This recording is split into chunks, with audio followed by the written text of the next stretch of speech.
happened in the 90s. Matt was the fat kid, Steve was the black kid. Life wasn't always great, but you know what was? The 90s. Happened in the 90s. Yeah! This just in. Unusual objects found on Mars. They've been identified as Toaster, Blanky, Kirby, Radio, and their friends. From Disney's The Brave Little Toaster Goes to Mars. An all-new fun-filled movie adventure on video. Ready for blast-off? Let her pop. They're on a mission to save the Earth. Houston, we have a problem. Don't miss The Brave Little Toaster Goes to Mars. Inspired by the Parents' Choice Award-winning Brave Little Toaster. Wow! Own it on video May 19th. So you're telling me Walker Texas Ranger OG, well, not the new shit, Steve. First of all, welcome everybody. Welcome to the convo. We're just jumping right in here. Steve just told me a devastating piece of information that I was unaware of. Walker Texas Ranger alive, Chuck Norris alive and kicking, which we all knew. He's going to live forever because he's tough. Trivette, though, who looked great in the show, looked younger than Chuck Norris, more in shape. I believe he is. Yeah. Dead. So, Steve, I don't know if you even know any of the details, but man, now I'm devastated. Yeah, Trivette. He passed away late last year, man, and he was in good shape. He was also in Matlock. I think he was in not Picket Fences. There was In the Heat of the Night, maybe. In the Heat of the Night, maybe. Yeah. But damn, Trivette, sorry, man. Sorry, sir. I don't know your real name, but to Trivette, a big 21 gun Texas salute to you and all the fallen Texas Rangers out there. Clarence Gilliard. And he was in Matlock. He was in Walker Texas Ranger. He was in Top Gun. He was in Die Hard. Top Gun? What the fuck?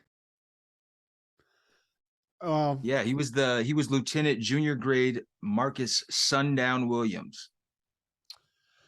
Just goes to show you, Steve, I'm not the biggest Top Gun aficionado, but then again, I just don't like a lot of gay porn, so I guess I just missed out on that one.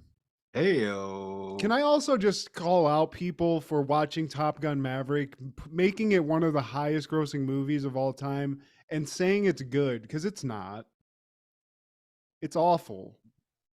And you said you couldn't watch None on the Run or whatever. I had to sit through Top Gun Maverick because, I don't know, because I felt like I owed Tom Cruise. I don't even know, Steve.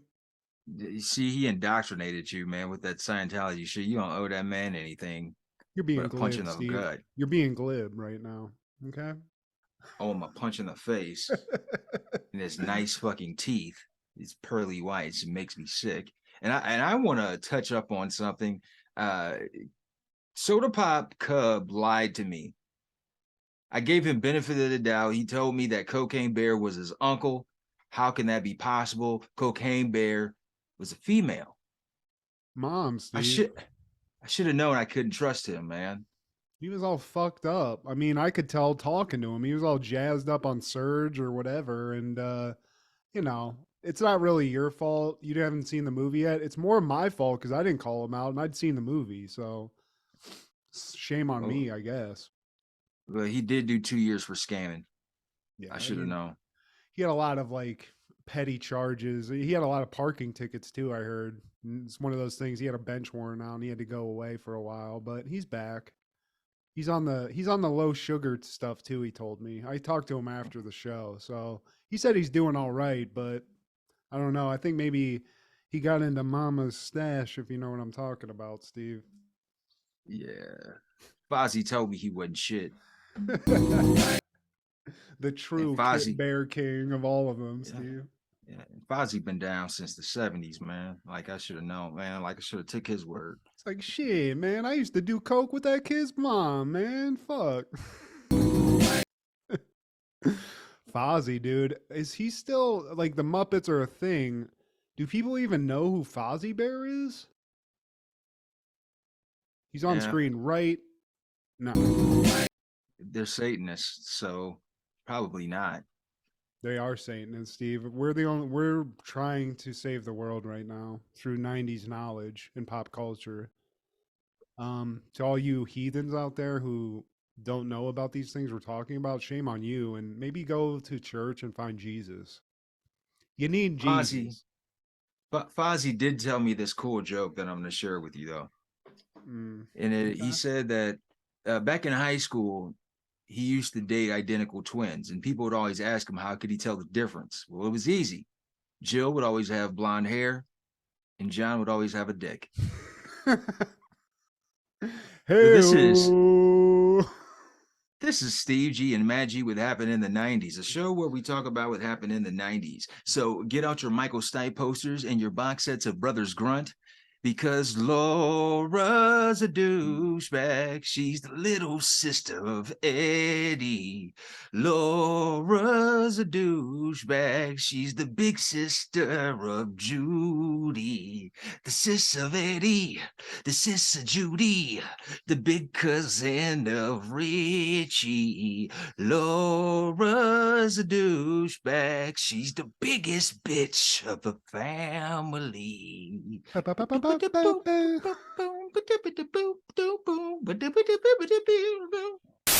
are you, Truman? Vital signs are good. Hey, you're on television. You're live to the whole world. That's amazing. Jim Carrey is Truman Burbank Want to do it again? No! in what Esquire magazine calls the movie of the decade. It's the miracle! The Truman Show, rated PG. June 5th, everywhere. Welcome everyone. Welcome Steve. And not welcome to the Winslow Chicks.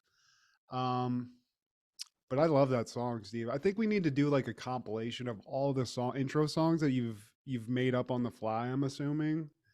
I love it. You're the freestyle king of podcasting right now.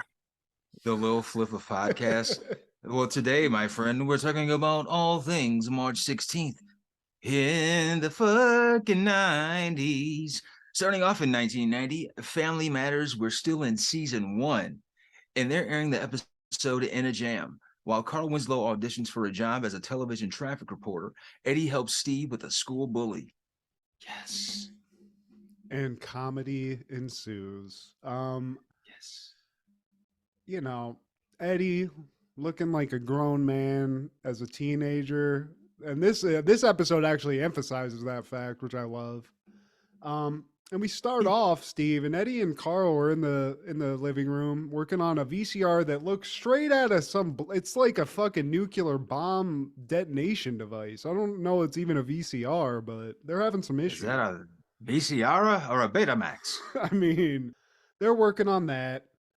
And as they are, obviously Urkel's going to come in just unannounced. And he's helping out. This kid's a whiz kid. He's a genius. He's teaching kids all over fucking Chicago what to do in school. And he's teaching Carl how to fix this VCR. So he walks in. He's like, we're good to go here. Try it out, Carl. Hit that button. And somehow I don't know how this can even happen. Carl hits play and then the whole house loses power, Steve. So I don't know what he did, but he just short fused the house. The Winslow living room goes pitch black. And Steve, what did you say? Did I knew that? I mean, that's wild. And also, Steve, stop coming in. Like, do you guys lock your doors? Because this kid is he's got a key or something. He's a lockpick master. They want to keep this show going for several more seasons. Yeah, you better keep that door unlocked so we can get some more cheese. Hi, Laura. So now they've lost power. We cut. We hear that Miller Boyette just fanfare that we all know and love. Eddie, and this is the elongated version of the song. We get the whole shebang bang, Steve, and I love that. And I do love the cutaways, the little cute things that like everyone's doing that they cut to. It's great. I love it. It's so family. It's so matter-of-factly of the family, and it's cut and paste. The things are so simple. Steve is getting bullied. Carl gets a new side gig. And it's just, we haven't fully delved off into the Urkel show where he becomes a mad scientist and blows up the world. Like, Yeah. that's when you lost me. Like, things are just not realistic anymore. So season 1, I feel like this is just that's why I wanted to come back to the Winslow household before we got out of season 1. I like it and I support it. And this, you're right. This is like a less, I mean, it's Urkel centric, but it isn't the Urkel show. Everybody else has a part to play in this, really. There's balance. You got some family matters and you got some Urkel. Got the catchphrase. I love it. Days go by, Steve, and the matters of the family this week involve Eddie, involve Steve, and involve Carl. So we cut from the power outage / possible electrical catastrophe that Urkel caused. Power's back on. Kids are eating in the kitchen, and then Urkel pops in again. He just, again, this door is a wide open door. He comes in, and he's hungry, Steve. He hasn't eaten, it seems like, in weeks. He's folks hardly feed him. Yeah, and also I just got to say, you come into my house and just go, "What's in the fridge?" You need to leave immediately, okay? Yeah, your friend, he can't come back here. That is so disrespectful. And even the kids ask him, "Don't your parents feed you?" Not every day. Like, damn. Yeah, what the fuck? So, but we, that's fucked up, and we need to look into that, Child Protective Services. But this isn't really the problem of Urkel's parents so much as Urkel's a cash dispenser for a local bully, and this bully's taking his lunch money every day, so he doesn't have a balanced meal set, Steve. He can't get lunch because the bully, who I think his name is Bull, which I love. They just cut the Y off that shit. Fuck it. Yeah, Bull Watson. And let's not overlook the Urkel pop. Just like back in the 80s, the Road Warriors, Legion of Doom, Hawk and Animal, they would get a Road Warrior pop. It's 1990. We're still in season 1. The man-child, has only been in the show for a couple episodes. As soon as he came in that kitchen, Steve, panties are being thrown. You're right. He is popping. Like, it happened immediately. So, they made this show, and I bet they must have said, like, episode, what were we in here? 19? So, like, by episode 10, they were probably like, we got to start writing this motherfucker in. Like, this show's changing immediately. Rapidly. Sorry, Carl. Sorry, everybody else. The world is on his dick. Let's get him in the picture.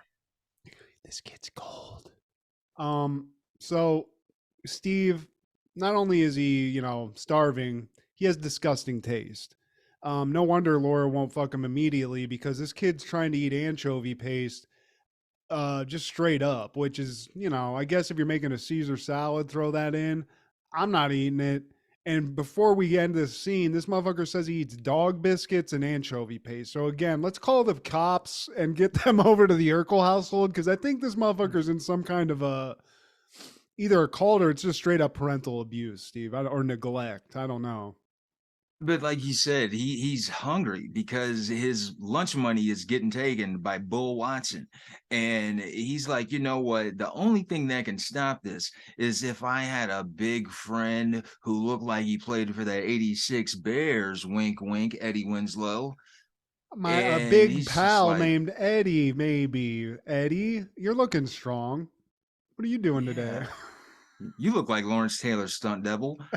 If you showed up with me at lunch, hey, Bull won't even mess with me anymore. He'll think we're buddies. It's like, look, man, you don't have to come out of pocket for me to sit with your dorky ass.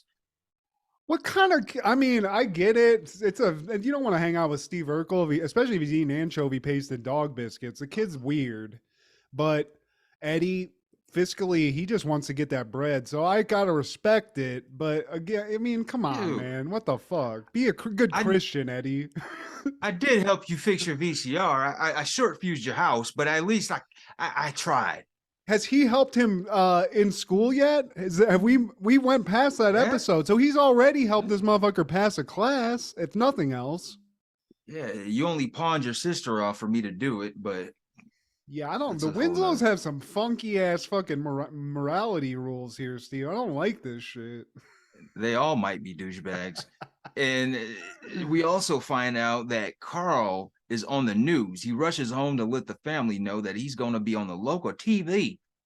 He popped, Steve. He got on camera and he popped. and he's ready. It's like that episode It's Always Sunny where Mac and Charlie run in. Just they're like, dude, you got to turn it on right now, and we do. And he's interviewed just because I think he foiled a bank robbery, but he's real blasé about it. He's like, he makes a bunch of jokes just about the whole thing. You know, it's crazy. He's being all loose about it. He's cracking jokes and he's working that Winslow charm. And I don't know. So he's a hero, and he's about to get an audition to be a traffic officer on the local news, which I don't remember this being a thing. I thought the weather guy or some shit, but Carl's going to be on the local Chicago news possibly. And Rachel comes in and she's like, well, if you're going to do that, one, you need some material because your shit's fucked up and it's not funny. So you need to be funny, and you might want to change the name because Carl, it's not really. It's a whack name. It's not Hollywood. Yeah, but hey, Carl was his great-grandfather's name. And his mom corrects him like, no, your great-grandfather's name was Lester. Carl was the horse. So his whole life is based on a lie, Steve. And he doesn't give a fuck. He brushes that off, and we cut to lunch, and Eddie and Urkel are at basically Chicago's version of the Max and Saved by the Bell. There's even a white kid that looks like a Wish.com Zach Morris that they're starting to talk to, I think is actually like a recurring character in the show. Rodney. But Rodney's there, Steve's there, Eddie's with him. And Eddie's like, dude, I don't even think this guy's going to show that you're worried about, you know? So I'm here. I'm still going to need that 10 spot. But, you know, this guy didn't show up. Yeah, I put in the hour. So let me get that 10 and I'm going to hop out. So I'm going to be out of here. He leaves. And as soon as Eddie leaves, the fucking bully comes in. And I got to say, Bull, and this is true of Eddie, we've already mentioned it. Bull's a 40-year-old man bullying high school kids, or not even high school kids. It's not right, Steve. And there's an old man in the background of the photo behind you. This guy doesn't do a goddamn thing to help this kid out. Nobody does. And it's sad. Absolutely nothing. Like, he picks Steve up, he puts him on a tray, sits him on his food, and, oh yeah, man, I'm just here to collect a check. Yeah, I mean, I would too. I mean, honestly, I'm not gonna I'd probably be snickering in the back, but you're causing a lot of mess here, guy. I'd come out after the fact and be like, pick that shit up. Cause Bull ain't gonna bully an adult, Steve. You know that's not gonna happen. Or even a teenager who looks like an adult. And Bull Watson is this full government, well, that's a street name, I guess, Bull Watson. And he's played by Marcus Redmond, who was also a recurring actor on Doogie Howser. And Urkel, he decides to stand up for himself. He was. That is that guy, isn't it? Hell yeah. I do want to also point out there is a guy who looks like a bootleg Shawn Michaels in the background of this scene who is also maybe 30 to 40 years old. And it's like, what kind of hangout spot is this? Is this a restaurant or is this like a high school? Is this the Max? Because there's a weird mix. Yeah, you know, they have those kids on a limited time slot. Hey, Larry, get in here. I'm 55 years old. Put on a leather jacket and fucking just get out there, dude. Fuck you. You still have all your hair. Come get in here. And it's flowing. But so yeah, Steve gets fucking fucked up. He doesn't get fucked up. He just gets embarrassed. The guy plops him on a tray. And I think at this point he doesn't have any money because he gave Eddie the money. So the guy, Bull's like, I'm going to come back tomorrow. And if you don't got $10, I'm going to fucking turn you into dirty laundry and toss you out in the garbage, Steve. Were you ever threatened like this? Did you ever have to wait to maybe get in a fight at the end of school? Nah, it would just happen. Did you ever get in a fight at Perrysburg? I don't remember you being that kind of guy. I came close. I mean, when we were freshmen, there was that whole like hazing thing. I wasn't for that shit. I was hanging out with people who like fell into that whole routine or tradition or whatever. I was like, man, you come touch me, bro. You catching hands. Even if I lose, like, win, lose, or draw, bro. Like, I'm not just gonna like lay down and like allow you to beat me. Like, fuck that. And I Yeah. think because people knew that they would have to put up a fight if they fuck with me, they would just take the path of least resistance. Yeah, I do. Kind of forgot about the whole when you were a freshman in high school. You were like, We you're have to gonna act like fucking pussies beat us. now. Like, cause that was the mentality I felt. I was like, oh, we have to like allow them to fuck with us and pull our fucking give us wedgies. Like, no, the fuck you don't. Like, I wish you like motherfucker. My grandparents bought this shit. I will fuck you up, bro.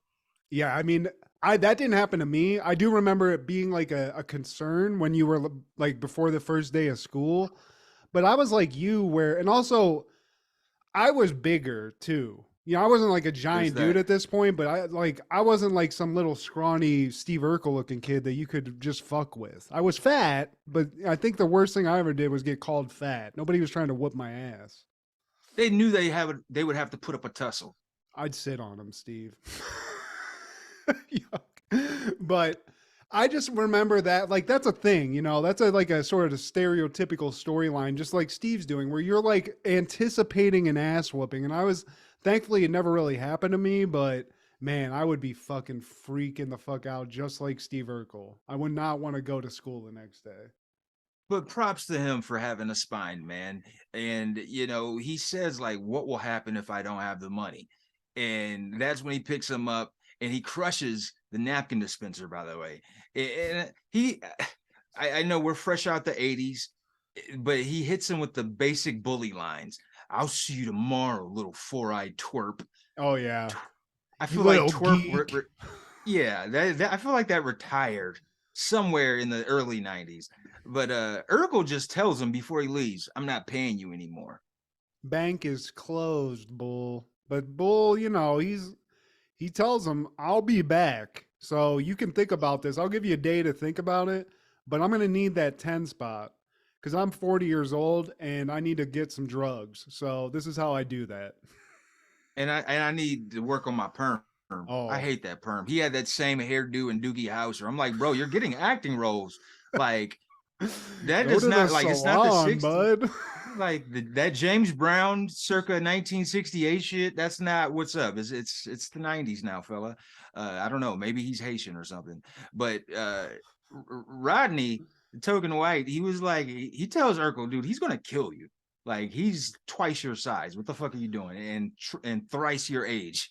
I Uh, like these guys because there was the kid in My Brother and Me that was kind of the white little kid that was like, this kid's coming to whoop your ass. They're always reminding you of impending yeah, doom and shit. you might want to do something about that. And back at the Winslow household, Rachel is giving Carl these shitty jokes that she probably got off of that same hotline that Michelle Tanner was looking up. And Hell yeah. I do like that he hasn't even been on TV yet. He's signing he's autographs, Steve. he's eating these shitty jokes that Rachel is giving him. It's like, oh my god, I'm gonna kill him with that, Rachel. Thank you. She's calling them one-liners, but they are not one-liners. These are like long-ass fucking jokes Yeah. where it's like I'm tuned out because this has gone longer than a minute. So I don't know what the fuck the punchline is, but get to it. Let's Yeah. abbreviate this shit. And Harriet rushes them the fuck out the living room because she don't want to hear that weak shit no more. I'm a nothing on wet your blanket, motherfucking ass. Carl. She wet blankets the fuck out because everybody's excited about this. Mama, Rachel, but as Yeah. always, Steven, you've pointed this out from day one. Harriet, just a fucking downer. Like, can you imagine fucking this lady? Like, Oh, Kyle. I had better. My, my clit over here, Kyle. And the Irk man, he shows up per usual, and he drops off a necklace for Laura that he was going to give to her for their wedding. But that's not going to happen because he about to be gone. Yeah, and it's a bizarre necklace because there's a gold like chain, but then there's a gold like plated inhaler, I believe. His retainer. That's what it was. That I mean, that's almost like a serial killer level of something. Like that's something you would get from a guy who's gonna put you in a basement, you know, and just keep you there. And he Or has a make basement machines. with a bunch of crazy shit. So maybe he is going to do Yeah. that, Steve. Hey man, nerds become comics or killers. And he tells her some real shit. He's like, you don't have to sit up in front of the class in the class picture with the girls holding up the class sign. You don't have to deal with bullies, but sometimes you gotta face the music. Yeah, I mean, he says that to Eddie too, because Eddie's like, "Man, fuck this dude. What the fuck, dude? Like, this ain't nothing, and this isn't scary." And he does. He breaks it down, and it is kind of heartbreaking to hear that. He's like, "You've never pissed your pants in front of the class and heard everybody yell at and laugh at you, and Laura's never constantly just told you you're not shit, and I keep coming over here hoping, but." I would, if I'm Urkel, Steve, and all this rejection, I wouldn't avoid this place like the plague, honestly. I hate that bitch. You can't say it enough, America. Fuck Laura Winslow. Sorry. Sorry about She's the biggest douchebag of the family. And Eddie, he thinks about this and he talks to Carl, tries to get some family advice from Carl. And he gives him this Da Vinci Code-esque father advice. He's like, yes, maybe you should, or no, maybe you should not. It's like, man, maybe I'm tripping, but you're not making any sense right now. It's the most non-committal advice ever. He's like, well, you could beat him up, but maybe you shouldn't. But maybe you should, because maybe Carl or Steve needs some help and he's innocent. And it's just like, yes, no, maybe. See, Eddie, I gotta go. I got an audition. I gotta get on TV. But So, on the tail end, he does say that if you feel that people are to be protected because they can't protect themselves, that's when you make a judgment call on your own. I'm not here to tell you whether you should or shouldn't. You're getting to an age where you should make these kind of calls. lead with that, Carl. That's all you needed to say. And I wish that, like, this is where I never communicated with I would have just done whatever I needed to do and not asked for the advice of an adult because I'd be afraid to get in trouble. Yeah. So he does get that dad. That's some good ass dad advice. Because it's not, you should never fight, which is what I was told. Don't ever fight. If you do, you're grounded. This is, you might have to whoop some ass. Yeah. If it's for the right reason, whoop that ass. So Eddie, he takes that in. And I got to say, that's some good ass. This is a moment where Carl, he's getting up to that Uncle Phil level of dad. He's giving That's that top real tier. shit. That's good shit. I like that. And now the families, they're waiting to see Carl on the news. And before they go to air, Carl, he has these jokes prepared, but he finds out that that's what got Officer Bud fired, for telling shitty jokes. And Carl is just stuck like Chuck, fresh out of luck. And he's dying up there. He's fucking up the jokes. Why did the chicken cross the road? Because your mom. Hey, she knows what I'm talking about. Am I right? He's just floundering. And it's that level of bomb where you can like hear the guy breathing. It's like, it's like, that's all you hear. It's crazy out here, right? Man, give it up for the ladies in Chicago. And you're right. He's struggling. And even like we cut to the house and even his mom's like, can you fucking turn this shit off? Cause this is getting embarrassing. This is awful. Yeah, well, I'd rather watch Donahue. And Harriet, being the writer, we shit on her enough, but she is a writer for her man, and she's rooting for him. It's like, come on, Carl, just be you. Come on, Carl. And he doesn't really be him. He gets a little note under, like the producer's like, fucking read this. Read off this fucking copy, dumbass. And it is. He just like gives traffic advice, what he's supposed to do. So before we get to what happens, I do want to say it's weird that he wasn't supposed to tell jokes, but the only thing he did that got him the audition is joke around on the interview he did. Yeah. That's weird. So I get being a little bit put off by that, but he gets this script, he reads it, and then he finds himself, Steve, because this gives like some traffic advice. And he's like, you can't do that. If you do that, you're going to be caught in traffic for 24 hours. So go here, come down here, get here by the donut shop and take a left. And by the way, if you're over by this donut shop, they got the best crawler in Chicago. So definitely get that shit and stop by, which I love a cop who just loves a good donut. I mean, this is the most stereotypical thing of all time. I love it. Yeah. Yeah, all cops and Homer Simpson. And now Mama was like, yeah, that's my boy. And now they're back at the Chicago Max, and everybody's there to see this bloodbath. Even Steve asked, did y'all come to see the bloodbath? Like, fuck yeah, we pretty did. much. Do you know what Faces of Death is? We about to see this shit live before they record it. So yes, we're here. And I mean, he's waiting for his demise. This is like, you know, when they're walking you down the Green Mile to the electric chair. It's that level of depression. We're coming to see the king. But Steve says, hey man, a man's got to do what a man's got to do, which I love. This kid is a boss motherfucker. He's going to be a badass. You know, he's gonna be Stefan Urkel. At least he has that inside of him. You know, I love that. So Bull walks in, fucking looking like shit. He hasn't changed. So you know, maybe Bull doesn't have a lot of money at all. That's why he's getting. Look at that perm. He can't fix that perm. Of course, he gonna wear the same clothes. He can't fix that head. That's why he got the ball cap on. And right before, because he's like, where's the money? And this is Urkel's like, bank's closed, dude. What are you gonna do? What are you gonna do? And right before he's about to get his ass straight thrashed and I guess robbed, because the dude's gonna take $10 from him, Eddie fucking walks in like Wyatt fucking Earp at the OK Corral, just ready to save the day, Steve. So he walks in, and I like how he plays this. He's like, look, Bull, why you gotta pick on him, man? He's just a little pathetic, dumbass, scrawny ass, small ass, dorky ass. And Urkel's like, hey, stop. Hey, I think they get the point, Eddie. I love how he looks at Eddie like he's like, still though, you're awesome. Thank you. Yeah, man. I appreciate you. But Bull says, hey, maybe the dork is off the hook, but now you're in the hot seat. So he throws an empty haymaker with Eddie catching him with a counter gut punch. And he's like, oh, you know what? I mean, I think he got him in the liver, Steve, because it just freezes Bull. And he just basically walks out with his tail between his really dusty ass pants. Eddie's there.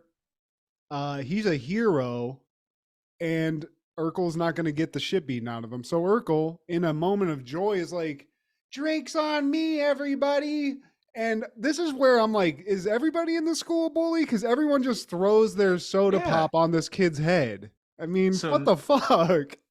One bully down, rest of the school to go. Like, Urkel and must fight the also, world. from a restaurant business owner perspective, clean that shit up, guys. No one cleans up the mess. Okay, there's a puddle of slippery liquid on the floor. Somebody needs to put a sign down or something.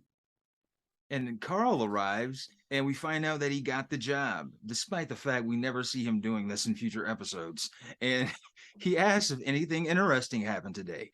And Eddie cuts the bullshit. He's like, look, man, I know you just came to check on me to see if I was going to do anything to Bull Watson.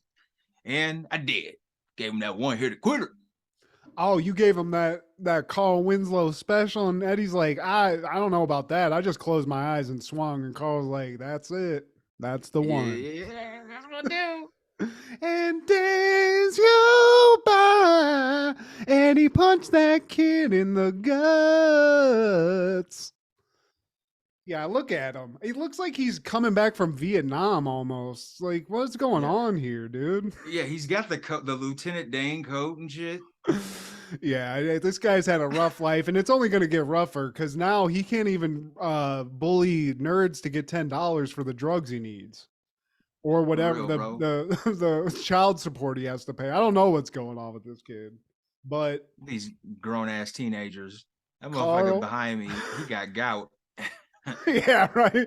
I gotta fucking pay my wife off, and I gotta get some money for my fucking hemorrhoid cream, okay? But this kid, he's gonna go on to maybe just, go to prison or maybe hang out with Doogie Howser. The jury's still out there.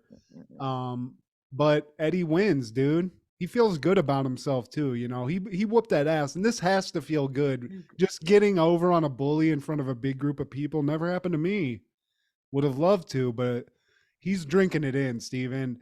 Even he gets a little bit of sauce from one of Laura's friends too, which that's Penny, Penny. played Yeah, by Ebony Johnson. I've always had a crush on her. She's one of those child actresses who just kind of quit like as she went into adulthood. You don't see her around as much. She might be in like a Hallmark movie or some kind of like straight to Tubi black film, but she's still fine. Always have been. I love me some fucking Ebony Johnson. Ebony And Johnson. That's what a Ebony Hollywood name too. Johnson. It sounds beautiful, and it's I guess you're right. Maybe she got wise to being a child actress. Like I'm out. I got the money. I'm getting out of this shit before I get addicted to coke, like fucking Bull Johnson or whatever the fuck his name is. Man, you gotta fix that perm. And I still, man, just the innocence, just he beats up the school bully, he saves the nerd, the dad gets a job. It's just so TGIF. Yes, can't Everyone's wait to. involved too. Like the mom's in, everybody's in here, and it is like it is very. It's not ridiculous. It's No, just it's simple. It's sweet, and it gets to the point. And it is like it's a great family just sitcom. They really did yes, have that for a while, and then obviously it became the Urkel show. these kinds of things really happen in real life. There was balance. Yes, like there's no snooze juice, no transformation chambers, no Urkel bot. Yeah. Oh, Just a weird ass VCR from the Terminator 2 movie and a yes. gut punch from Eddie Winslow that rocked this dude like none other. I love it. Thank you, Miller Boyette. Also in 1990, Blind Fury premieres in theaters. A blind Vietnam vet trained as a sword fighter comes to America and helps to rescue the son of a fellow soldier. Directed by Philip Noyce, starring Rutger Hauer, Terrence O'Quinn, Lisa Blunt, Randall Cobb, and Noble Willingham. I did not see this. This sounds like a Zatoichi type, like a blind swordsman movie with Rutger Hauer. Um, Rutger Hauer. what this guy's been in so many weird hit or miss movies, great ones. Like he was in Blade Runner, the OG one.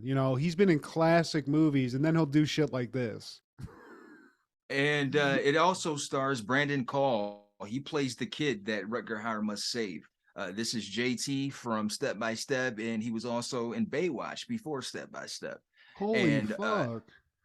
I That's actually, JT behind you with that blonde fucking mop? It sure that's is. it's fucking Brandon Call, man. So he Wow. got his acting chops early in the game. He's another person who kind of wanted to leave the game as he became an adult, man. But I actually watched this last week. I believe it's available on YouTube. And if I'm not mistaken, I found it on some place in the Free. internet. And it's actually not a bad movie considering the ridiculousness of it. And Rutger Hauer, he did his thing, man. For somebody who's blind and he's just always manipulating and just two steps ahead of the competition of his ops.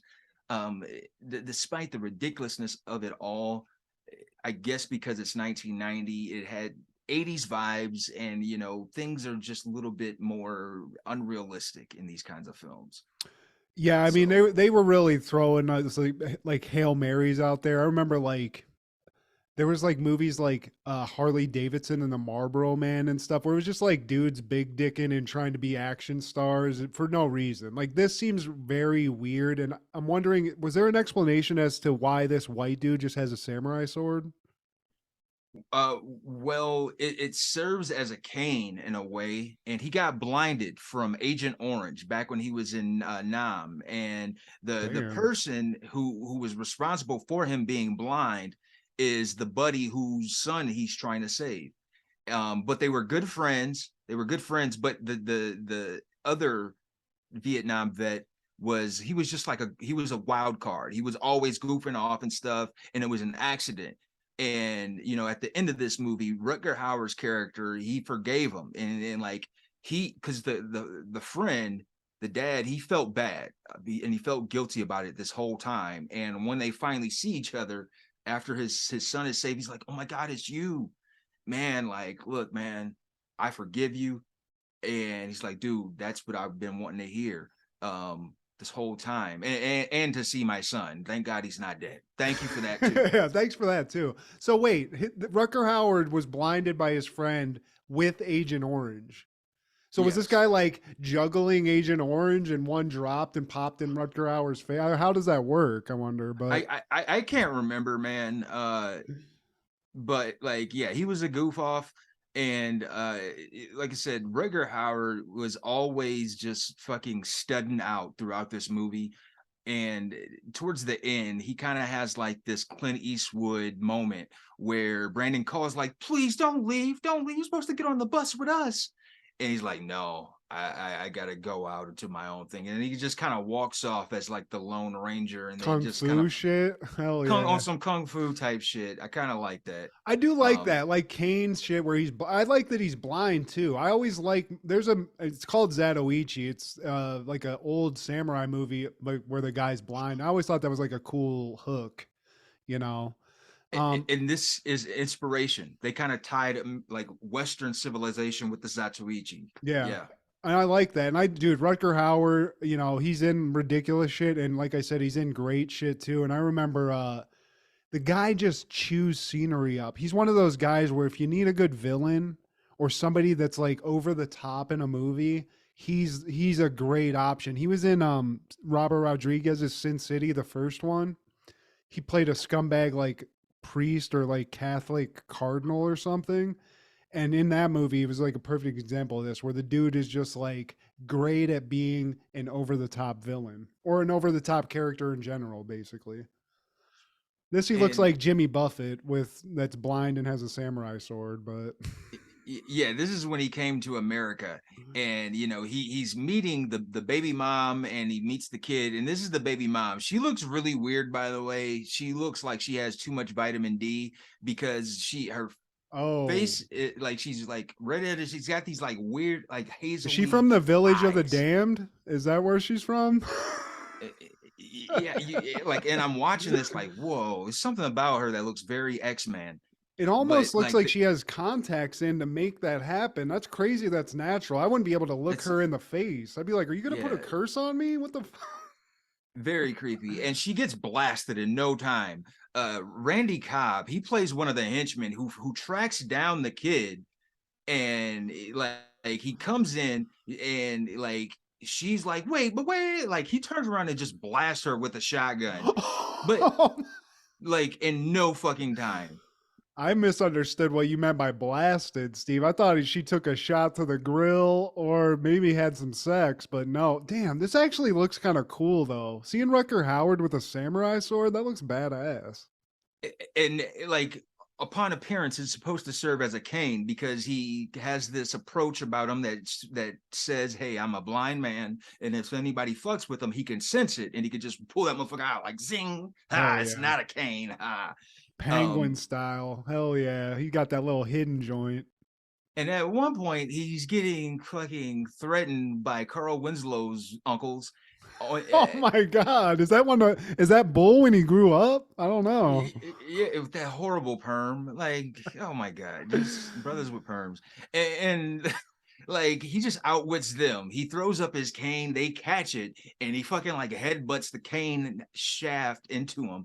Damn, dude, look at Rutger Hauer. I need to watch this. I'm sorry I didn't watch this one this week because this sounds actually like a winner, Steve. Blind Fury.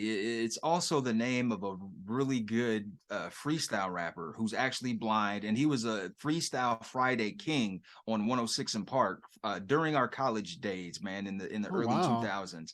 Yeah, his name is Blind Fury, and he would just eat up cats, man. And he's on YouTube. Like, you can check out some of his shit. Listen, I'm about to show you where the blind jokes get you. I promise it's about to feel like a cyclone hit you. You call yourself K9, I'm a beast. Grinding your teeth and your rhyming this week. Hell yeah, I love that. A blind freestyle king? I love that shit. And there's no hesitation. You don't even know whether you're looking like how does he shred people? Like when he shreds people. Does he use like physical descriptions, or does he just like do general shreds? He does general shreds, but he does research from what he knows about people. It'd be funny if he walked up and like touched their face and like touched their body. He's like, all right, I got it. I can tell in Braille your face is from hell. You ugly as fuck. Man, Rutger Hauer, what an interesting name, man, to name your son after a school that will never win anything. I think I'll name my son Bowling Green State University. And also in 1990, Blue Steel premieres in theaters. A rookie in the police force must engage in a cat and mouse game with a pistol-wielding psychopath who becomes obsessed with her. Directed by Catherine Bigelow, starring Jamie Lee Curtis, Ron Silva, Clancy Brown, and Louise Fletcher. That was from One Flew Over the Cuckoo's Nest. Damn. Catherine Bigelow. I think she's like actually like a hot shit director now still. Catherine Bigelow. This looks wild. That's a crazy like screenshot. Jamie Lee Curtis as a cop. Blue Steel. Maniac. And I tried. Yeah, I found this on the interwebs site that I use for my pirating. Don't arrest me. And I just fell asleep. Couldn't do it. It's gonna happen, Steve. You're a busy guy anyway, and this doesn't seem like looking at this. Unless she's out, like half of this is her running around naked with a gun, just blowing people away. I just not gonna catch your attention. Even with the you don't. I love you, Jamie Lee, but yeah, you're not convincing. About 20 minutes into this thing, I haven't seen her in a bra. Damn, that sounds chauvinistic. Yeah, that's, it is what it is though. Cause that's kind of to me how she got famous in general. She was so hot back in the day. She really was. And she still is. She really was. Like even when she got older, like True Lies, remember when she was doing the striptease and that just hard bodied? God damn, Jamie. Yeah. We're here and we love you. This one though, snoozer. But I've never made shit, so it is what it is. Jamie Maybe I shouldn't Lee. throw any shade. Yeah. Hey, I mean, what can you do, man? That's what critics do. But also in 1990, Lord of the Flies premieres. Stranded on an island, a group of schoolboys degenerate into savagery.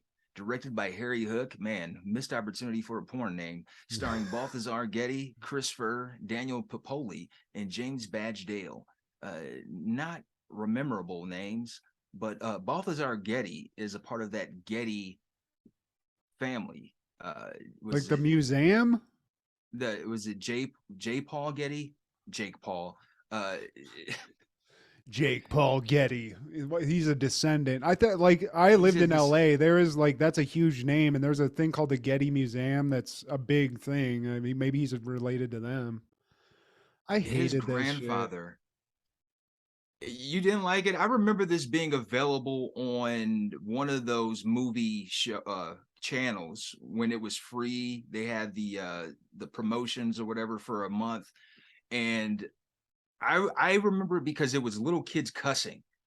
Yeah, and the kid behind me who doesn't look like Charlie Sheen Jr., the one on the other side of him, that was the one that kind of led the pack into savages, and like the other guy who looks like Charlie Sheen Jr., that's the Getty kid. Okay. Well, I just didn't like this because we had to read this book. So I watched, there's been many versions of this story made into movies.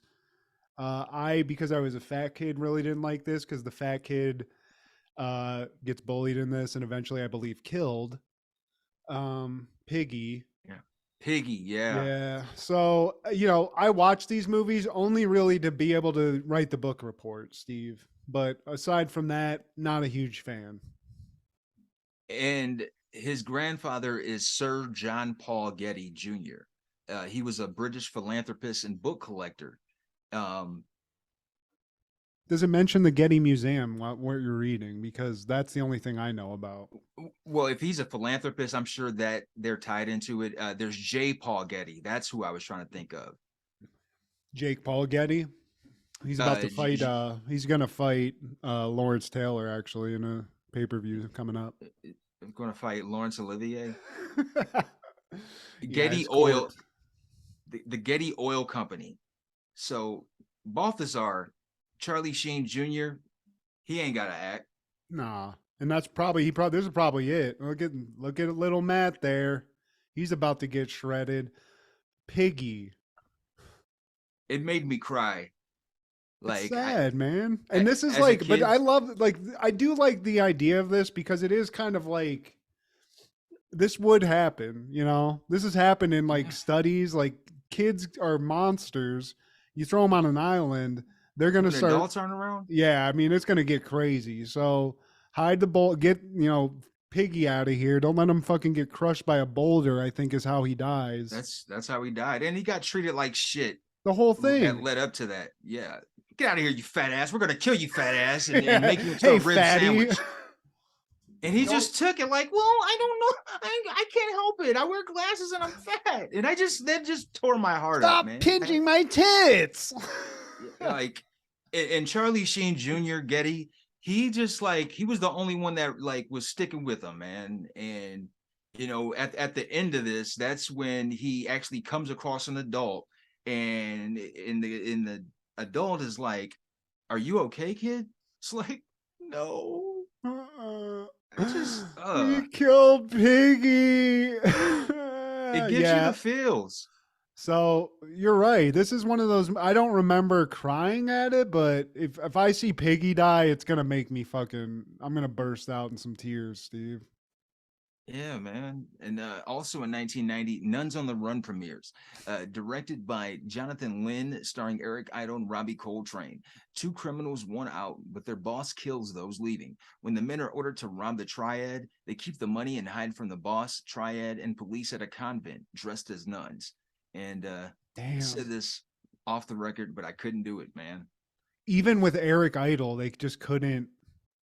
They couldn't do it. Eric Idle's a genius, dude. He's funny as fuck. But yeah, this doesn't look great. Is that Hagrid from fucking Harry Potter?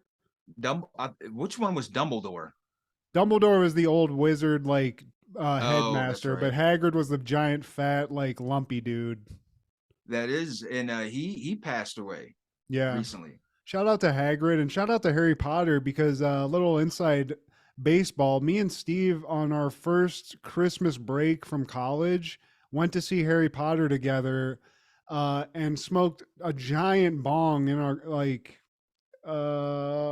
before going into the movie and enjoyed the fuck out of Harry Potter. That moment, Steve, you and it actually made me love and enjoy all those movies and books. And I had a great time because we had Hertz bong. I'm sure if you don't remember it, I'm not surprised yeah, it was hilarious because we were like, this is why are we going to see this? Why are we? But I think we were heading into Christmas break. It was one of the breaks. It was Christmas break for sure. I definitely remember that part of it. And we had time, and I think I might have still been able to get in for free because I had to quit working at the place, man. Because you did work there, didn't you? Fuck, I forgot about that. You and I both worked at that movie theater at different times, though. Yeah, the usher that took our tickets, he was judging us. I remember too, man. He was like, "Yeah, two guys going to watch Harry." Like, shut up, bro. Hey, yeah. Man, fuck you. You didn't smoke 11 bongs right before you came in. You don't know. Yeah, you're so cool. Be gone. Wanna be gone. Those 11 bongs that we smoked made Harry Potter just that much more magical. And fuck that. I do remember the usher also. Now that you mention that, throwing shade at us. Judgy McJudging Pants. I mean, it became a fucking cultural phenomenon, dude. So maybe fucking check your fucking attitude at the door, along with that vest that you had to wear when you were an usher. So fuck you. Yeah, and rip the tickets. That's all you really supposed to be doing. When nobody. I don't need an opinion. I'm coming to see fucking Wild Things. I don't need you to look at me like that. Now, also in 1990. The Teenage Mutant Ninja Turtles original motion picture soundtrack was released. And what do you remember about that, Matthew?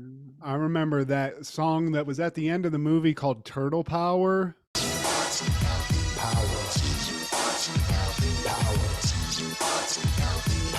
And it is fucking power. I mean, it's almost like a Sir Mix-a-Lot. It's the bad guys on the evil force. They It's one of those, and it's hot fire, Steve. I don't know who did it. I don't know the group. Partners in Crime, with crime spelled with a K. That's how Turtle Power. Turtle Power. And it was one of those theme songs that I miss. It's from a bygone era where you would watch a movie And then there would be a theme song at the end of it during the credits that basically either explained the movie you just watched or grabbed like a little piece of it, and that was the hook. So this was not the Vanilla Ice ninja rap from the second one, but it's hot fire, Steven. If I had this, I had the tape, and I think I still have it someplace. It's that shit.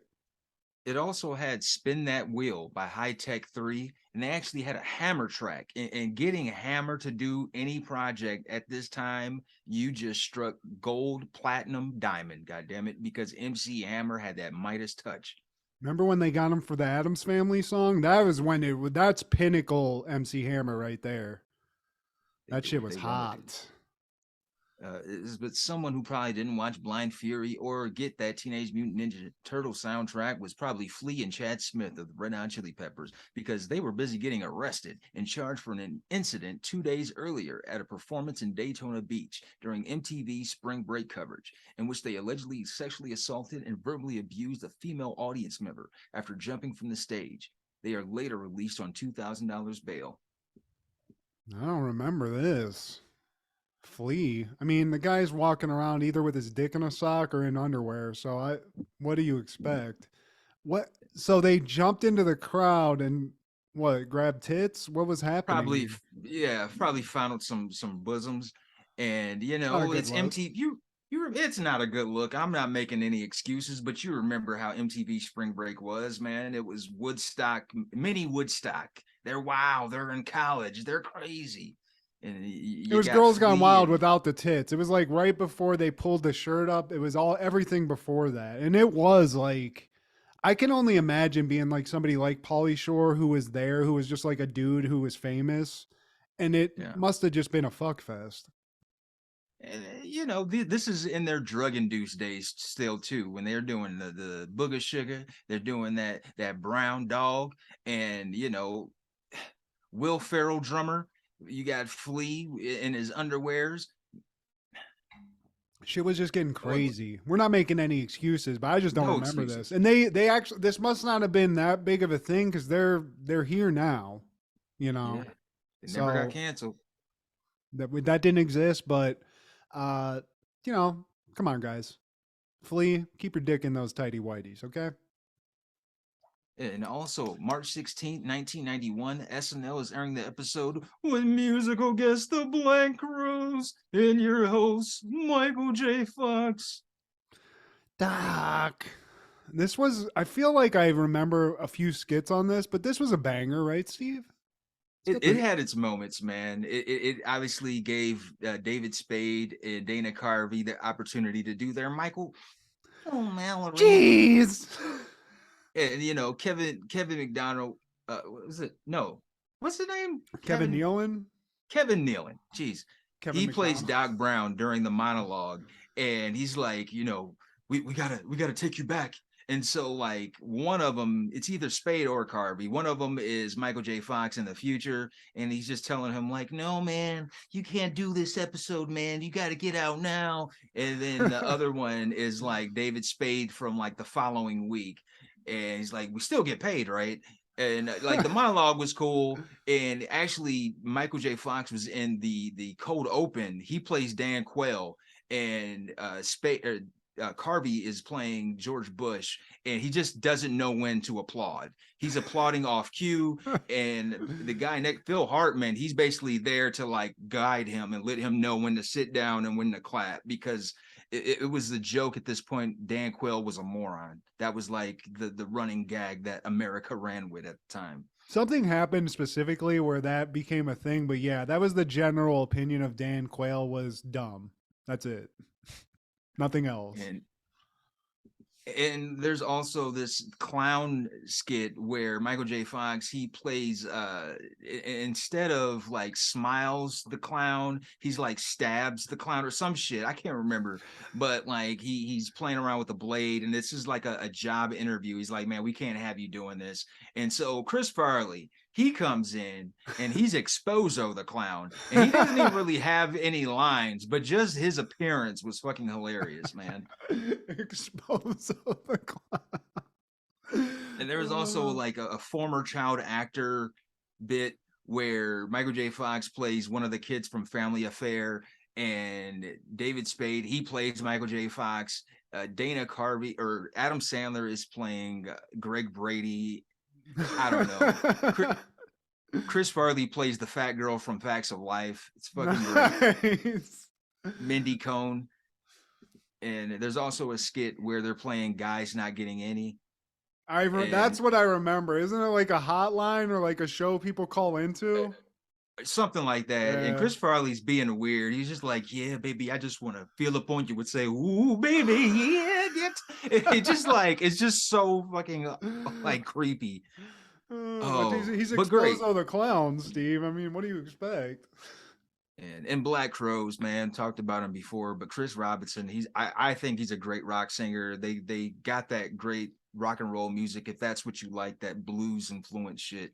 But also in 1991, the Josephine Baker story premieres on HBO. Born poor in St. Louis, Missouri, Josephine Baker achieved fame and fortune through her sizzling, exotic, and erotic performances. Directed by Brian Gibson, starring Lynn Whitfield, Reuben Blades, David Dukes, Craig T. Nelson, Kane Holliday, and Louis Gossett Jr. Well, you got Craig T. and Louis Gossett in there, so look at this though. I'm enticed, Steve. Bitch has a long ass neck though. What the fuck's going on there?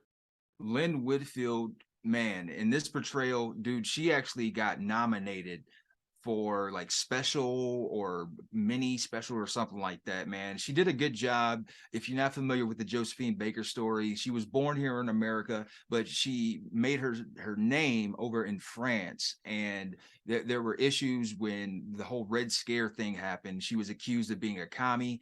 And so she had to basically like return back to France and like, had a sad life, man. Of course, this is during a time when America was still like segregated and stuff, but she was one of the people to kind of like overcome that. And like, she was palatable for whites and blacks, man. She was doing big shows over there and she would tour Europe.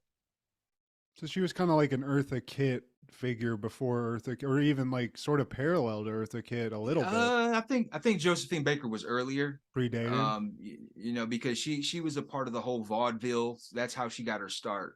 Okay, yeah, well, she definitely was pre that, but yeah, that's crazy. I've heard that name before, Josephine Baker, but yeah, I didn't really know that story. That's pretty cool. And it looks kind of hot for a movie. It looks like there's a lot of eroticism, Steve. You get to see Whitfield's, yeah. Okay, yeah. All right. How young Matt just glanced over this little gem, I don't know, but maybe I'll check this one out. Josephine. Lynn Whitfield, she's not talked about enough, man. She has always been fine. But also in 91, somebody who probably didn't watch the Josephine Baker story were probably the 7 members of country music singer Reba McEntire's band and her road manager, as they are killed when their private plane crashes in California near the U.S.-Mexico border. How many fucking musicians have died in a plane accident? It's fucking crazy. Who is it? Reba McEntire's band and manager? Yeah. Damn, Reba. I didn't know she had this tragic story as part of her career. She clearly overcame, but damn, that's crazy.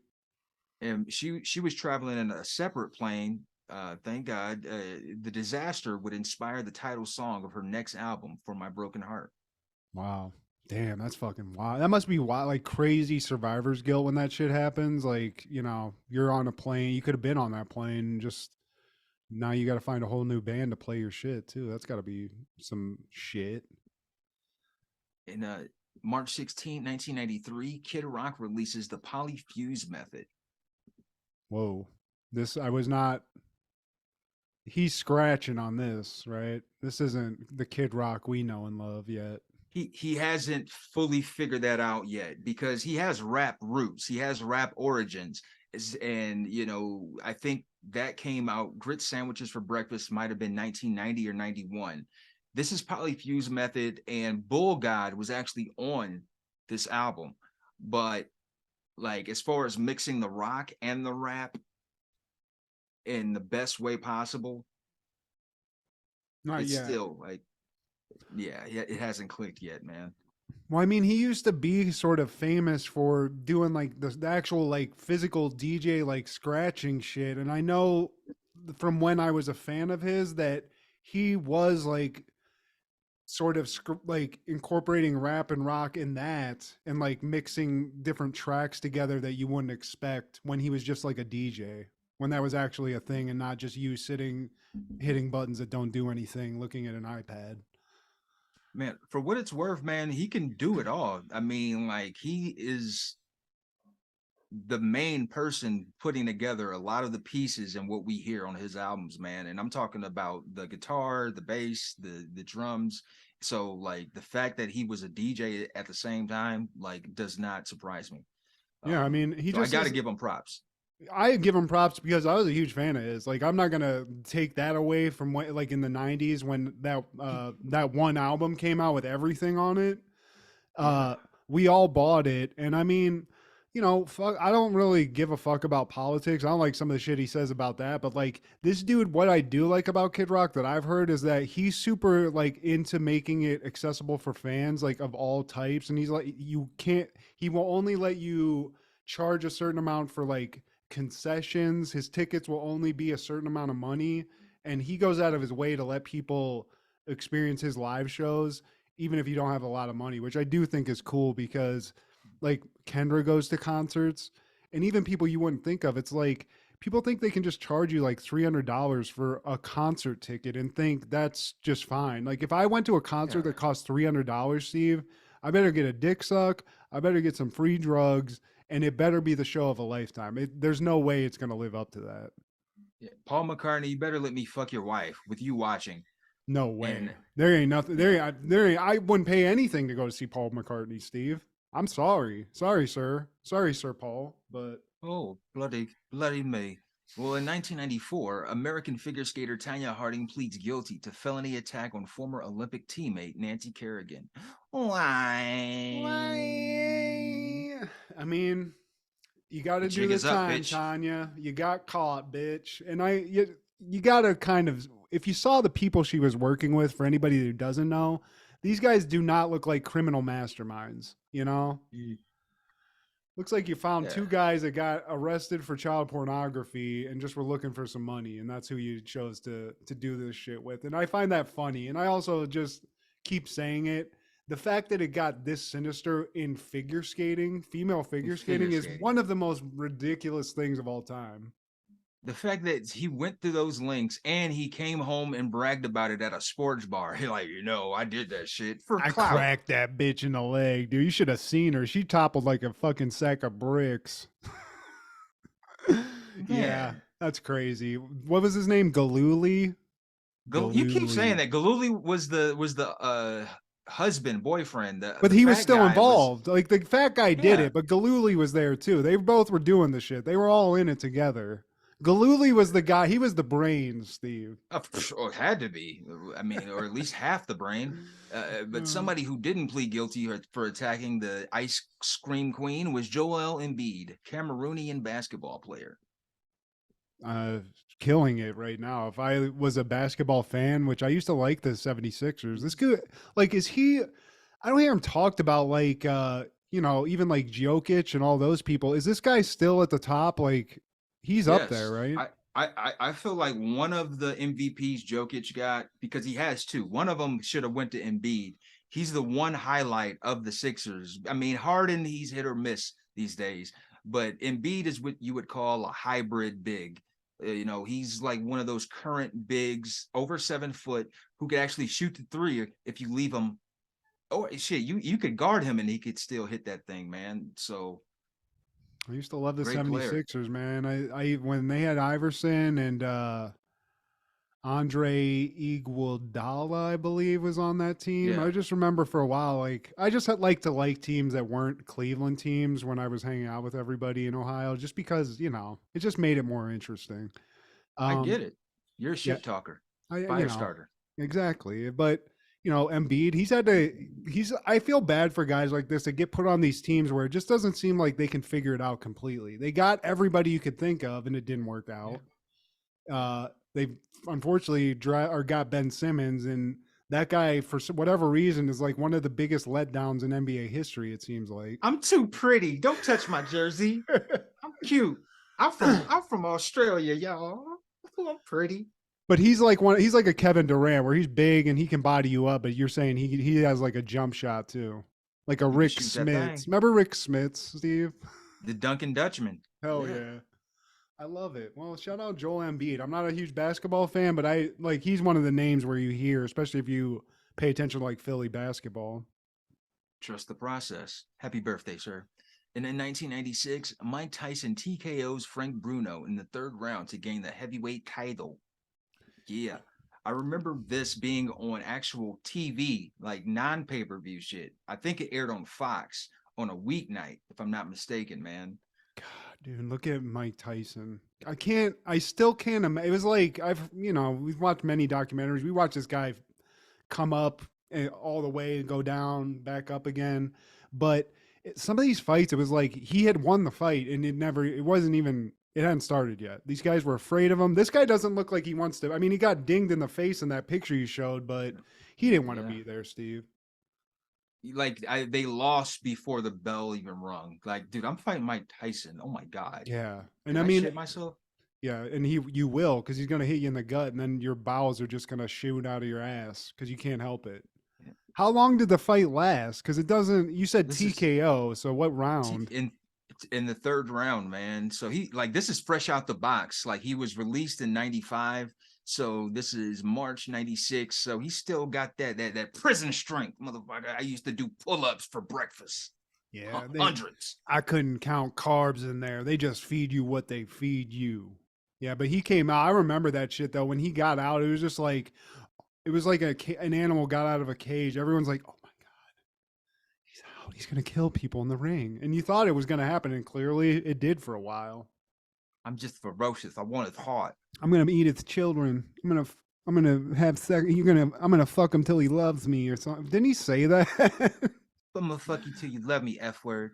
And also in 96, Mariah Carey and Boyz II Men's 16th consecutive week stay at #1 in the American charts with One Sweet Day ends with Celine Dion's Because You Love Me reaches #1.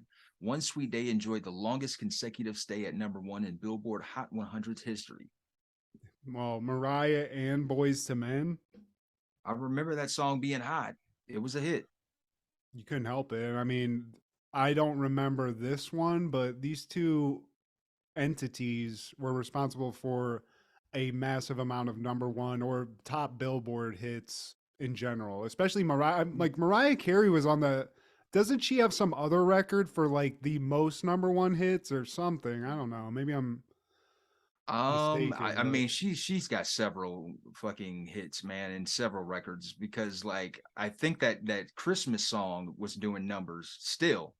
I mean, and also those ones like in the late 90s, like Honey or Candy or whatever, the one on the roller coaster video, those with like ODB. Hell yeah. That shit was damn. Mariah, I loved you back in the day, and I still do. Nick Cannon didn't deserve that. He didn't deserve that shit. Hey, man.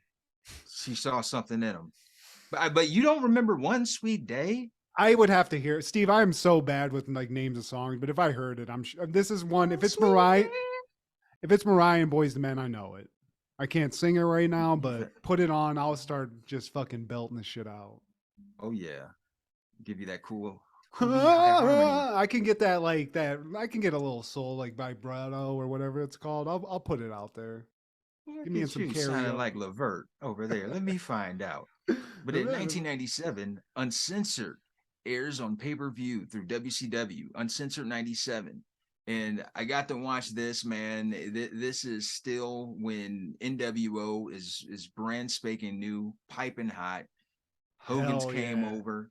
This was their pay-per-view, wasn't it? Like this was kind of the NWO pay-per-view, wasn't it? No, not this one. I know which one you're talking about, when they completely took over. Hell yeah. Damn. Look at Macho King over there too, just drinking it. Nash looks like he's looking at Macho's dick for some reason. What you got? What you holding over there? Damn. Oh, nothing for you to look at, brother.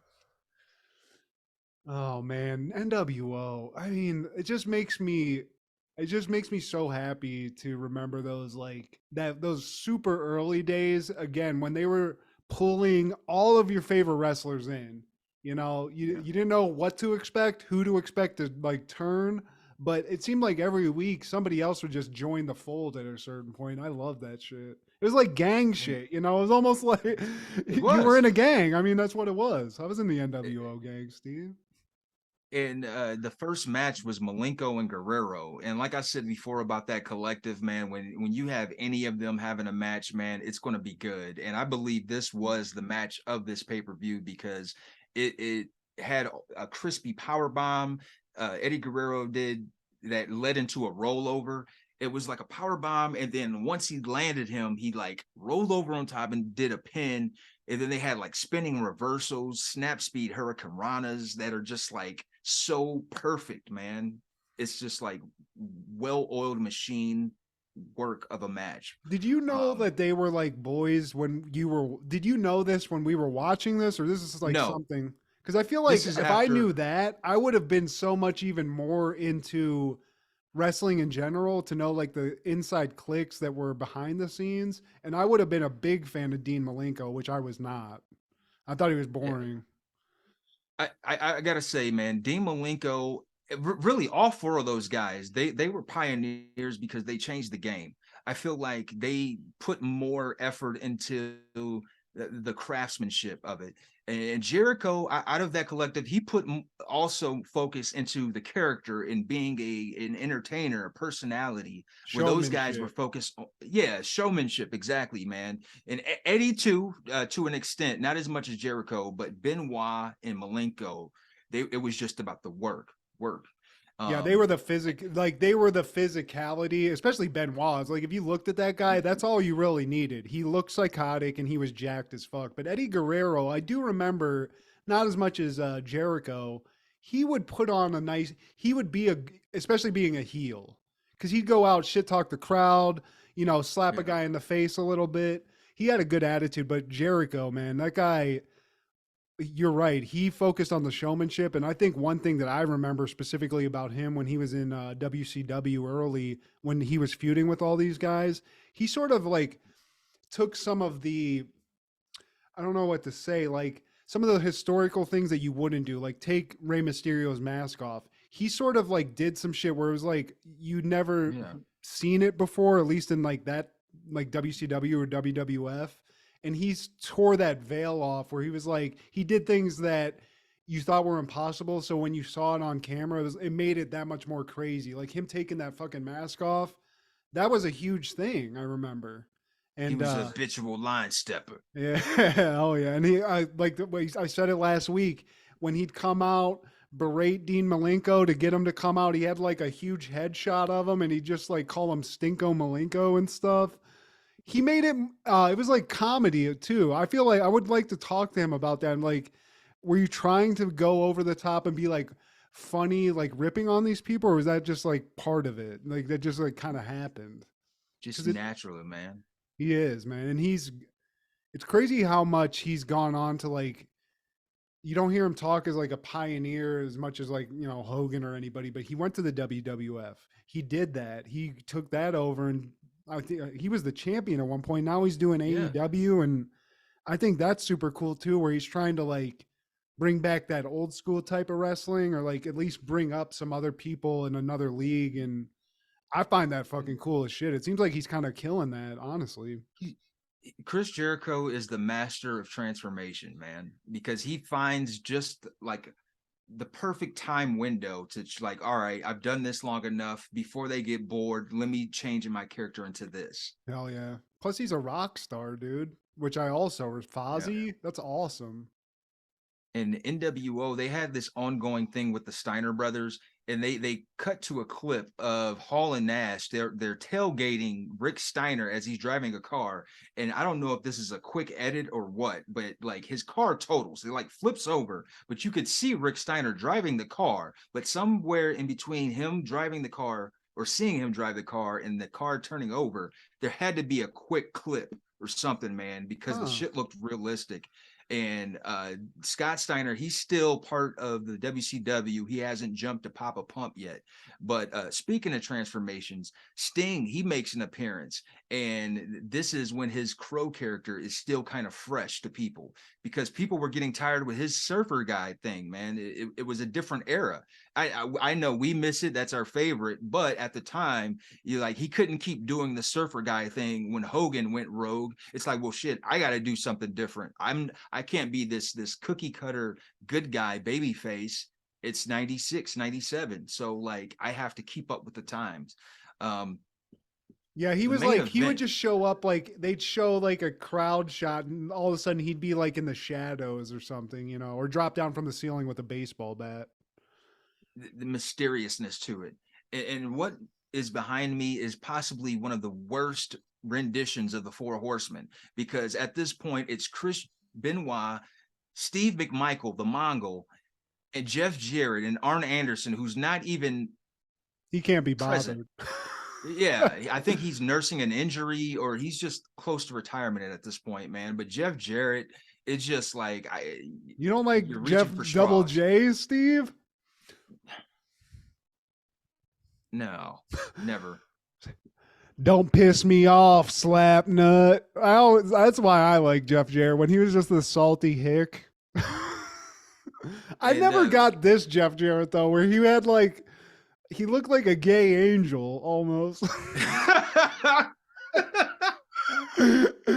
Yeah, this man, Steve Mongo McMichael, who knew he would do anything other than get his ass whooped in the ring? Is that Roddy Piper? It's Piper. And the thing was, they had this 3-team main event that was through elimination, and like each person would come out one by one, Royal Rumble style. And the premise of the match was ridiculous. If Team Piper won, he got a shot at the title against Hogan in a steel cage. If Team WCW won, NWO couldn't be seen for 3 months, 90 days. So that wasn't going to happen. Yeah. And NWO, if they won, I don't know, Piper could fuck off. I can't remember. But obviously NWO won because they got assistance from Rodzilla. And yes, he made an appearance. Rodzilla. Yes. Look at Hogan. Hogan looks so fucking cool. Everybody looks cool. It's new world order. One thing though, Steve, we brought up Scott Steiner, and I watched a video online where I saw Sid Vicious just talking normally in an interview. This was done pretty recently. So that was odd just to see him talking casually, just like, about the old days. But he was talking about Scott Steiner and something that I actually was unaware of completely, and I found almost like shocking.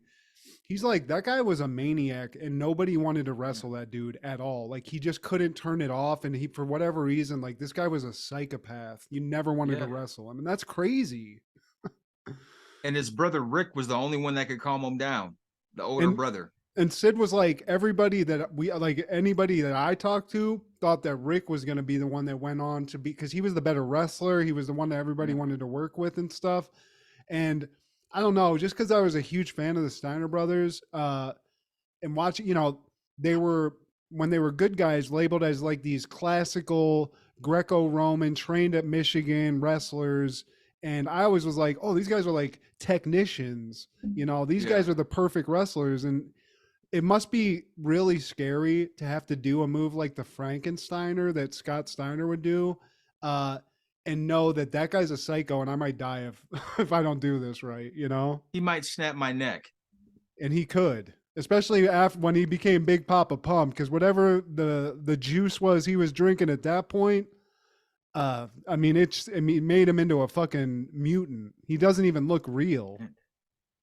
And one last thing about Uncensored 97, man. I got to bring up Buff Bagwell again, because he had a match with his former teammate Scotty Riggs, and I'm gonna lay off Buff Bagwell, man. Here's grace, because this match reminded me of the shit he would do. He would beat a guy's ass, and then he would look into the camera and talk some shit. Hell and yeah! One of the things he said was, I don't know. I love myself more than anyone I could think of. And then he goes back to beating the guy's ass. And it was just like, that is classic heel. I mean, he just loved himself, Steve. Even when he would come out and they would do like that crash zoom on him to like go up when he's coming out, like to do his entrance, he would just make a thing and like go down the fucking abs and stuff and just like, wipe it off on people. And it just like the swag level was just off the charts. Was it kind of like subtly homosexual? Sure. Maybe we didn't need to watch a male stripper whoop some ass, but he was there. Choker it's not what and you all. asked for. It might be what you needed. He was delicious. All rocking Steve. Scott Norton brought the vicious. He brought the delicious. So it is what it is. And that Doherty bucket cap. In 1998, King of the Hill is airing the episode Escape from Party Island. Hank accompanies his mother and some of her friends on a trip to a museum on an island during spring break. The only problem is MTV and the college students are there too. I'll tell you what. God damn it, Betty White. A lot of cameos in this. We get a Pauly Shore voice. Betty White's up in this. There's another famous actress who does a voice on one of these old ladies. Phyllis Diller. Phyllis Diller.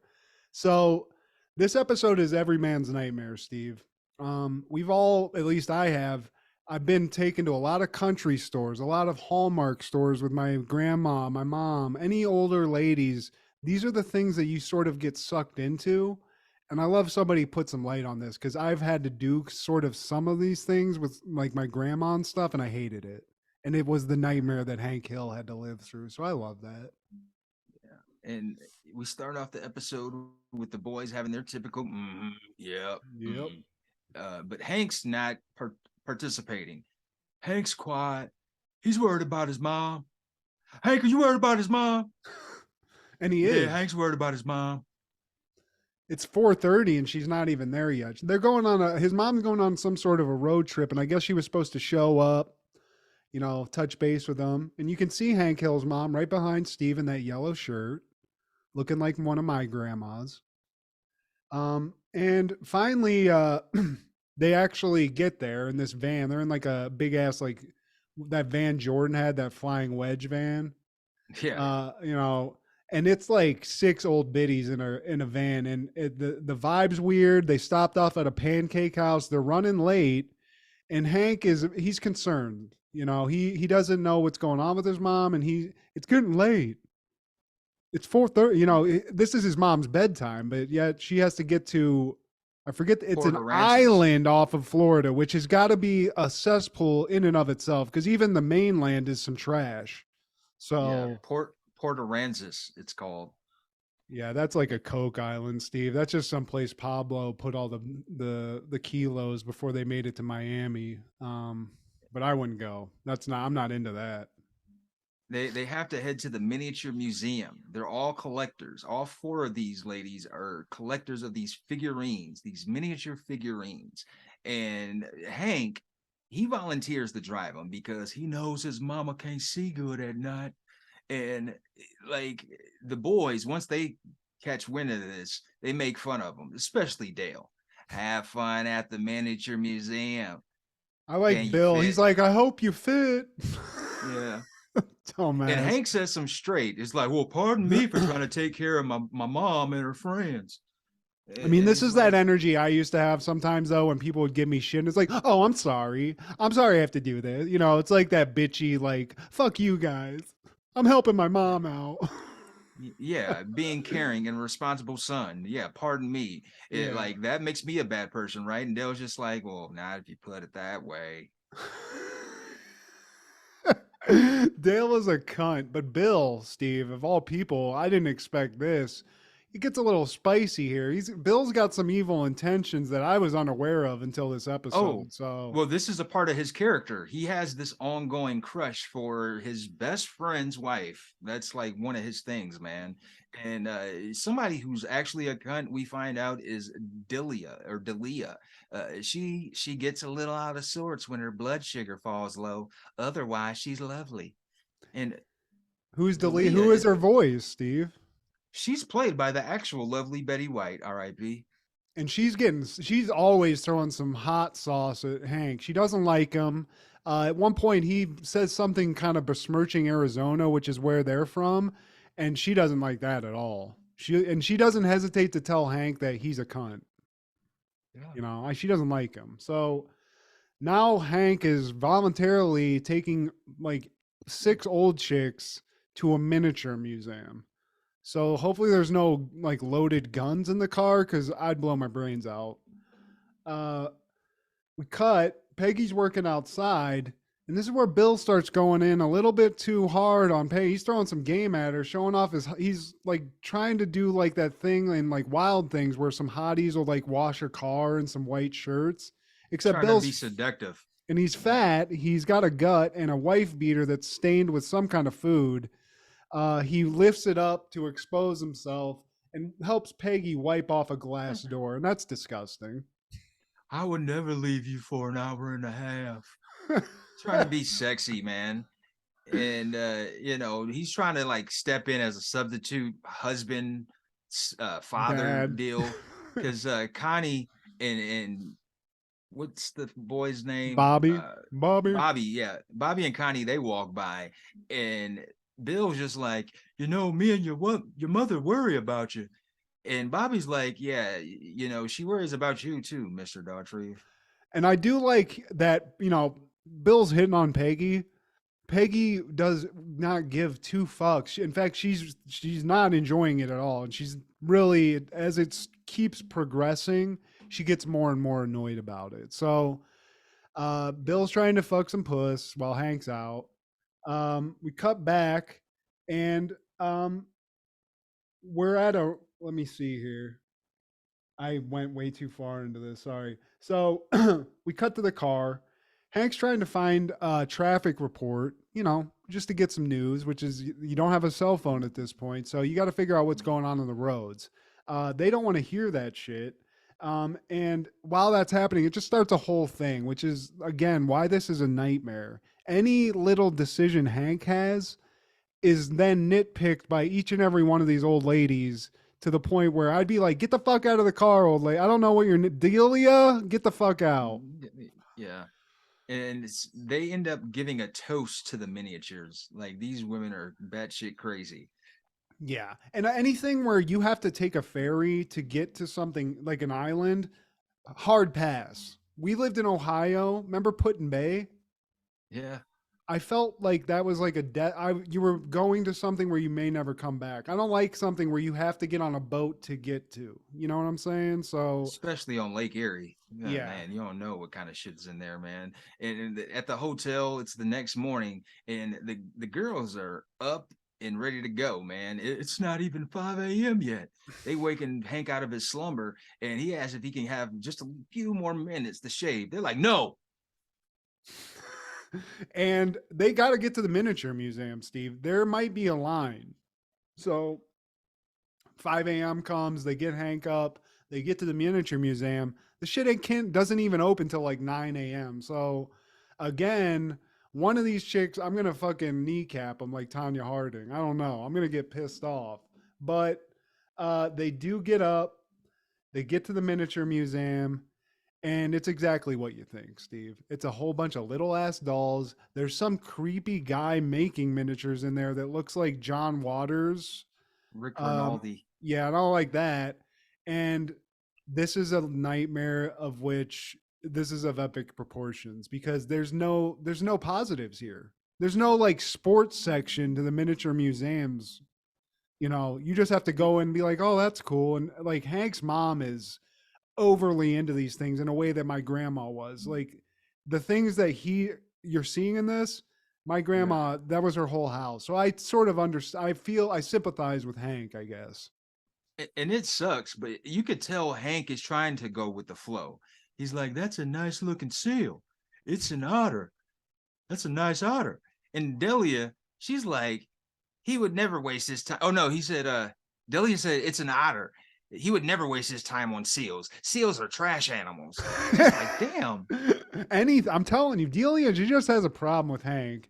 Then we cut to a restaurant because they've been at a miniature museum for at least 10 hours.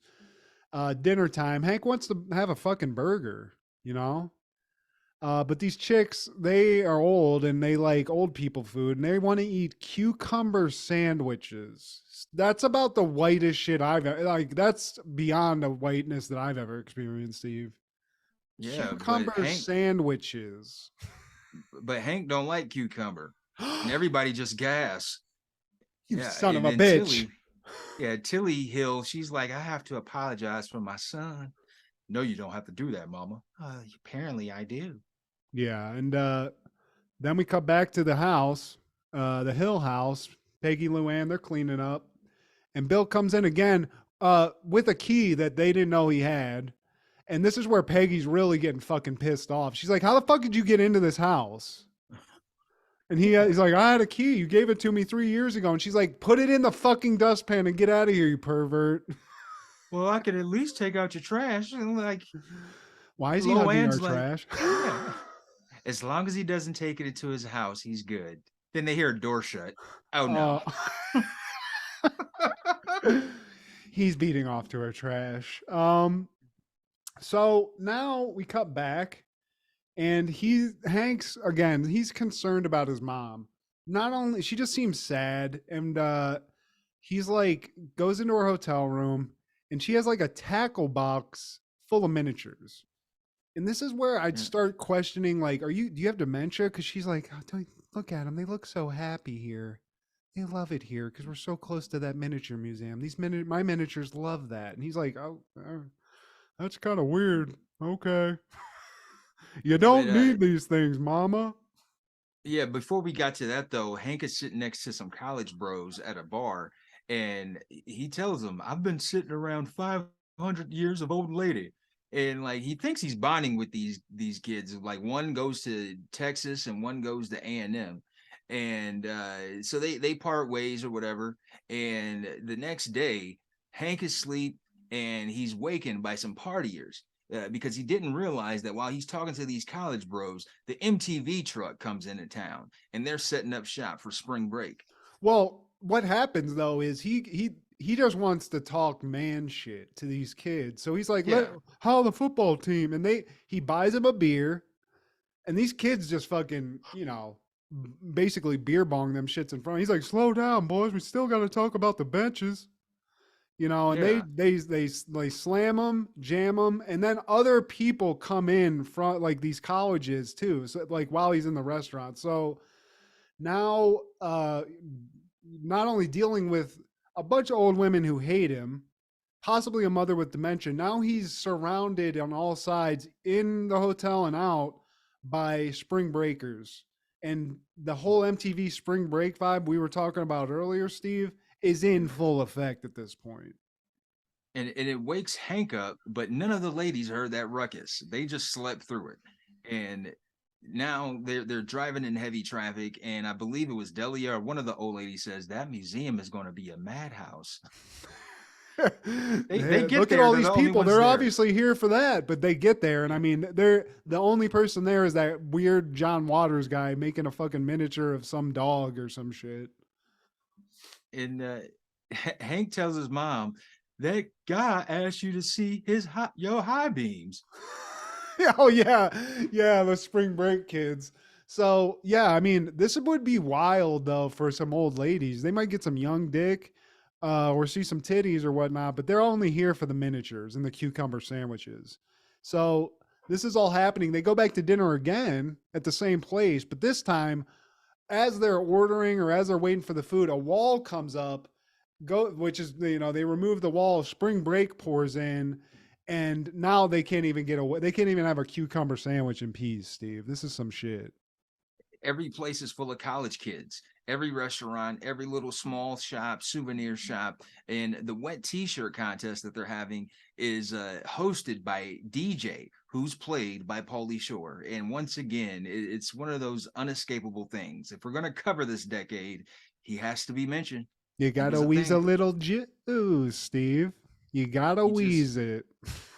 We never actively search. It's not like Martin Lawrence. Oh man, we got to cover that. Martin's in it. It's not like a Bobby D's in it. We just cover certain things, and holy fucking sure. He's right Just there. You can't get away. It's a curse. It's like a 90s curse that you have to pass on to somebody else. So, and he's somewhat of cursing a Hank too, because he's basically the DJ of Hank's misery. If he shows up, Hank doesn't want to be there. And not only is Pauly Shore here DJ, there's this weird party armadillo thing that you see behind Steve that you just want to slap him in the face. He's out there. He's got a super soaker. He's got maybe some GHB in his weird little pocket someplace. He's there. So now Hank's in hell. Cut back to Arlen, and Peggy's shopping at the grocery store, and she sees Bill. Coincidence? I don't know. But Bill trying to throw more game. And in the midst of him talking, he basically invites Peggy to a cookout that he's planning only to get her over to his house, which this is also like maybe some serial killer behavior, but Bill wants to get in them draws, Steve. I'm having a barbecue this afternoon. See you there. No, you won't. 4:00. And we cut back. And the Party 100, which is the radio station the DJ is working at, they're out there. They're announcing all the things. Mike Judge throws some subtle shade at Adam Sandler because he's performing in here, and that only pisses off Hank a little more. And as they leave to get out of here, because Hank's like, now we just got to go. We're getting out of here because there's one ferry off this place, and we got to get the fuck out of Dodge. I can't stand this. So they leave, and Hank's trying to make some jokes, but his mom suddenly is like, stop the car, stop it. And he's like, what the hell's going on? She forgot her unicorn miniature, I guess at the hotel. And Hank's like, I don't fucking care about that. And she's like, a unicorn is just as it's hard to find a unicorn as it is to find a unicorn miniature. So fuck off. I'm going back. And she just busts out like Danny, the kid in Teenage Mutant Ninja Turtles, when he rushes out of the car. She just busts out in the middle of this sexed up crowd, Steve. And Delia, she says something chiming in, and Hank just turns out and he says, like, I can commit you just like that. You want to get in a home, bitch? I'm gonna put you in that Ben Stiller home in Happy Gilmore, where you have a tall glass of shut the fuck up. So they're basically, and he can't do anything. Like, she left. He can't just leave the car here, and he can't just, he's stuck between a rock and a hard place, and his mom's, she's gone. So he leaves, and he's looking for her, and there's just, tits, ass everywhere. He's asking people at the pool. He's like, I'm looking for a woman. Have you seen this older woman? And the guy's like, we're all looking for women, man. And like, he gets hit with cannonball water. I mean, it's a whole fucking thing, Steve. And back in Arlen, Bill is wearing a suit at this barbecue that he's throwing. And it's not going well because his plan was to get Peggy over, and she's actually at Bobby's baseball game. So Bill shows up to that wearing that suit and covered with smoke. And Peggy's like, where the hell do you come from? And why do you smell like mesquite? Yeah, he just breaks down saying, I didn't cook for you a barbecue just for you to not show up. And I didn't show up to Bobby's game for him to not be in it. Why isn't Bobby in the game? Hey, coach, I'm responsible for that boy. And Peggy's just like, man, shut the fuck up. Simp ass. I mean, he had a wife at one point, I believe, but yeah, I don't think he's got any pussy in the cards anytime soon. Cut back, and I think we're at the miniature museum because Hank's still looking for his mom. Can't find her, and the miniature John Waters guy's there, and Hank's sort of going over it, and the guy's like, he's very like cocky about his craft. He's like, well, the miniatures probably saved your mother's life. I talk to old ladies here every day, and they all tell me how much my work should change their life or improve their life. And he's like, you should be thanking me, basically. It's the only thing that keeps them sane. And he kind of makes it, whatever the crazy shit, because if I heard this, I'd be like, whatever, dude. Did you see my mom? Okay, bye. But Hank, this kind of like hits him, and he sort of realizes he's been a dick. He's been writing off this shit about his mom because he didn't really clock how important it was. And we glanced over it, but there was a flashback where we do see Hank as a teenager. His mom is like, or his dad is Cotton. It's still, I don't think he's still like the midget guy that he is. He doesn't have legs or half of his legs. There's a sink full of dishes, and Cotton just takes like a thing. He's like, I'll do the dishes, and just smashes them. I'll help you with the dishes. And little Hank sort of painted like a bitch. You know, he just doesn't have any like what he has as an old man. So he's just looking at his mom while this is happening. It's like, Mama, what do I do, Mama? Mama. And she's just playing with her figurines, just focusing on that. She's crazy, I think. I think his mom has some real mental issues. There's some trauma there where she's like literally just like petting the head of a miniature doll, Steve. What is that? She was married to Cotton Hill, bro. She needs to find her happy place. And eventually Hank finds his mom, and he got her a gift. He got her a replica of LAX airport inside of a walnut shell, which I think is pretty fucking cool to have. That sounds badass. And his mom really appreciates it. And she even's like, it's going to be okay, little puppy. You're going to get home. Like, she's talking to it. Like, there's so much detail in this that I'd love to see the work up close and personal. LAX. I mean, fuck. And Hank, he's winning her over. He's turning over a new leaf a little bit. But another like thing about these old biddies, now he's got his mom. There's a couple these other chicks ran off. Now Maureen is missing. Yeah. And I forget, one of them got like, there's two missing, I think. One of them went to get some like into a photo booth because he sees like her photo in like the little drop thing. And he's like, oh, okay, I got this bitch. He opens the curtain and there's just two naked teenagers fucking in there. And he's like, oh, okay. Nice nipples. Yeah.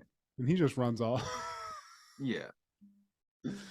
And the other chick is actually like up on stage, I believe, about to be in like a wet t-shirt contest or some shit.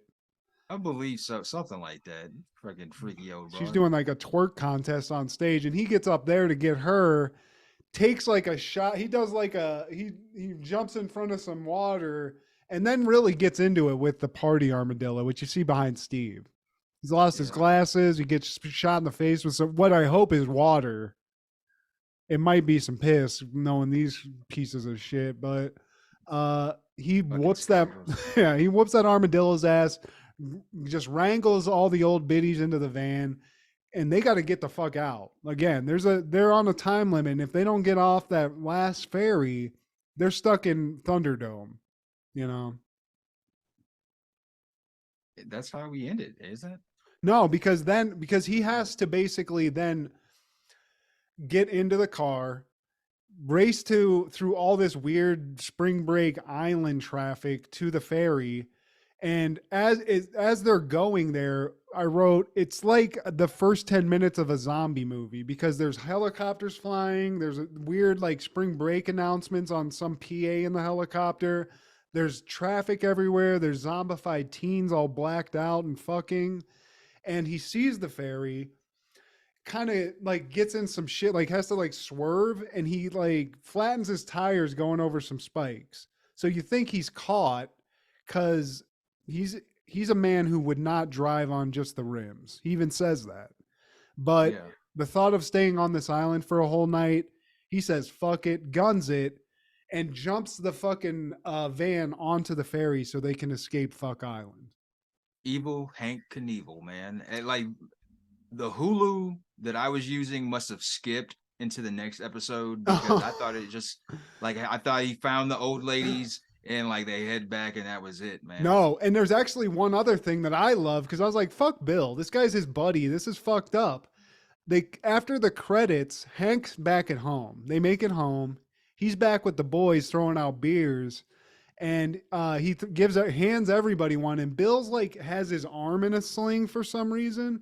And he starts chucking beers at Bill. And basically Bill just apologizes. Hank knows what's up. And Bill's like, it'll never happen again. I'm sorry, Hank. And Hank's like, yeah, you're damn right it won't. And he just like cracks a beer and that's the end of the episode. So Hank, fully aware his buddy's trying to fuck his wife, but he knows. He's like, this dude doesn't got the kind of dick I got or the propane. So fuck his ass. That's not going to stop Bill from trying, though. But in tears. In 1999, Genuine releases 100% Genuine. And this is the one that has So Anxious. How many panties dropped? Have you ever seen Genuine in concert, Steve? No. I went to a R&B festival that was at that, man, it's a huge amphitheater in LA. I can't remember what it's called, but it like Boys to Men, the people who were there. Genuine was there, Tony was there, but I saw this guy perform live, and the amount of women that were like, he went into the crowd. I thought he was going to be eaten alive by women. It was crazy. He was doing ponies, just like humping on chicks. It's awesome. You were on a date, I'm assuming, right? I was with Kendra. Her friend worked at whatever that venue was. So she was like, let's go. And I'm, fuck it. It was outside. So I got to smoke weed and stuff. And, I'd never seen Boys to Men or any of those. I'd like, why would I have seen Tony? But I got to see him. So I'm a fan of everyone mentioned, but I just have this thing as a single guy to like not go to R&B shows. But don't you think that would be great as a single guy to go there and get a chick in the midst of just like dropping panties for this dude? Because he ain't gonna fuck him. You got to pick up the pieces. That only works in Miller Boyette Productions. That doesn't work in Stephen Garrett's life. Never has, never will. It sounds great on paper. I know where you're going, but like it would just be me standing around by myself holding my beer while other guys who came with their women just like making out. Yeah, and fucking getting freaky. And I'm just like, I'll find her. She's somewhere in here. That's what fucking happened. And that's why I don't go to R&B concerts. But I'm glad you and Kendra had a great time. It was fun. But I bet. Jump on it. And also in 99, Vladimir Guerrero Jr., Canadian baseball player, was born. And you're talking about legacy. His dad, Vladimir Sr., is a Hall of Famer. And look at young Vlad Jr., man. He became an all-star. He's one of the top guys currently in MLB, man. I've heard that name. I mean, I'm not a huge baseball fan, but love to see that old school throwback Expos jersey. They don't even exist anymore. That's how deep in the game he is. That's so crazy, though. That's awesome. You got to be on a baseball field as a little kid and playing on it as an adult. That's wild. Hell yeah, man. Any callbacks, reach arounds, or things of that nature? Well, since we mentioned it, the Teenage Mutant Ninja Turtles movie, the soundtrack, the whole vibe of that.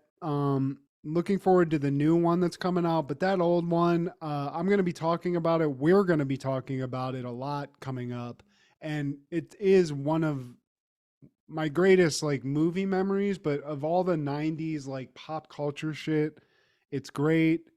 And I'm just going to say it, Steve, so we can talk about it later. But that last fight scene with Shredder, one of the best fight scenes in the 90s. And I'm like, I stand firm on that. And I will argue anyone down on that if they have any argument. So, yeah. What about you? Any fellations, bellations, or salutations?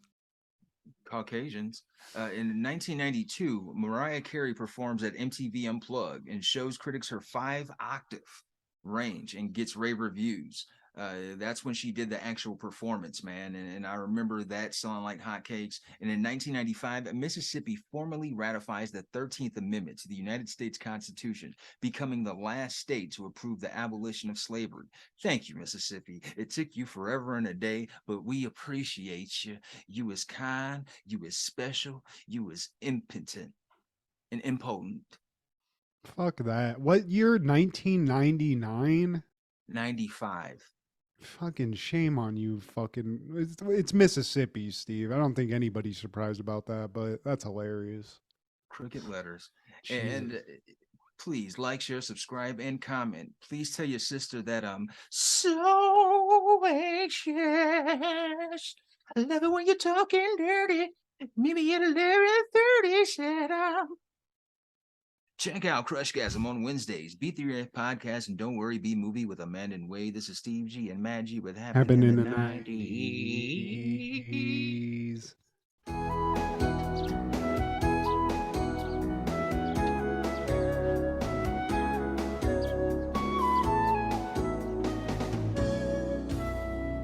You say stand for what you believe in, you find the strength to do what's right, that's terror.